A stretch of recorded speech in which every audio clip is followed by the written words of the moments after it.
Hello, everyone. Pastor George here, and today I have our Theolog, and I'm going to talk about the fastest growing religion on the planet. And maybe you've heard about this religion. Maybe you've seen statistics about religious growth and things like that. So maybe you're thinking, well, it's Christianity, right? Christianity is growing rapidly in the southern hemisphere, in Africa, and even in countries where it's difficult to be a Christian, like China, right? People predict that China is going to be if current trends hold, the nation with the most Christians in it by the year 2050.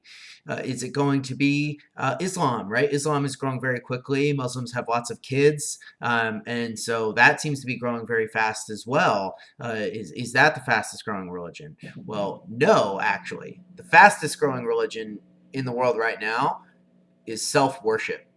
And what do I mean by that? Well, this is especially important for us as we are in this season of Advent and this time when we think about gifts and receiving gifts and thinking the world revolves around us.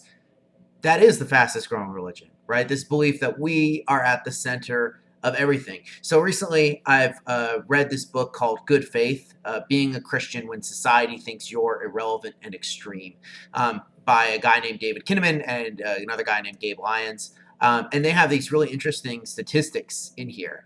And I'll just read them for you. 84% of Americans believe that enjoying yourself is the highest goal of life, right? That to enjoy yourself is the highest goal.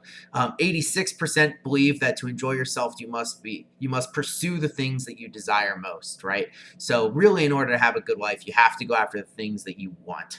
And 91% of Americans say to find yourself, you have to look within yourself.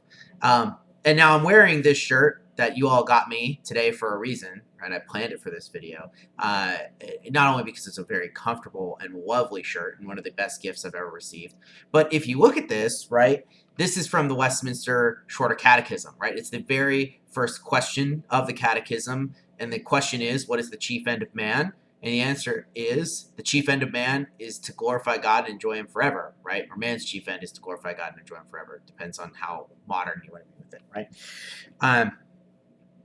So the point here is that we have this flipped, right?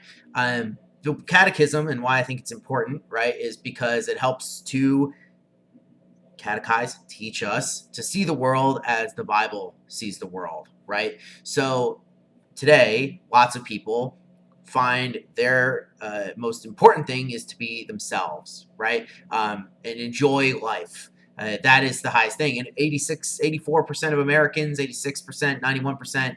Now, America is at least, I think, nominally something like 70 to 85% Christian, right? So clearly that's made up of all of these statistics, right? So there are a lot of people that claim to be Christian or are Christian and believe this. And that is not what we believe, right?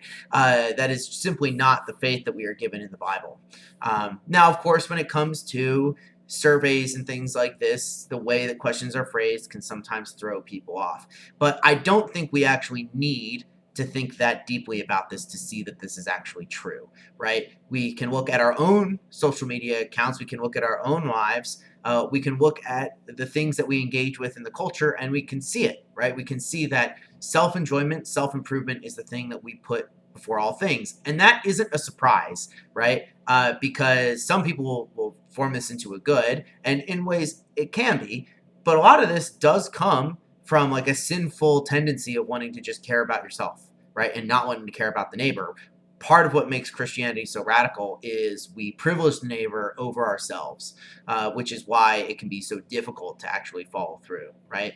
So people believe that their mind is the standard of truth, right? That their emotions are authoritative, that they are the ruler and controller of all things, but that is just not the case.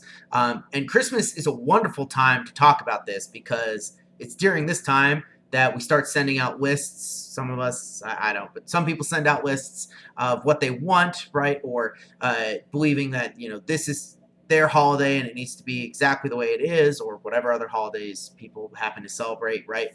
That we forget that things aren't about our enjoyment, right? We do things as Christians for our neighbor, but ultimately to please God, right? That is what we do things for, right? To glorify God and to enjoy Him forever, because we know we're not going to be here. So just something to think about, that during this season, we are not here to be members of the world's fastest growing religion, right? That transcends all sorts of cultural and religious boundaries, but rather we are here to be Christians. So think about that this Advent season, when we are called into our Christian life even more. And I will see you all tomorrow for my Bible study recap. I hope you have a wonderful rest of your Tuesday. Peace out.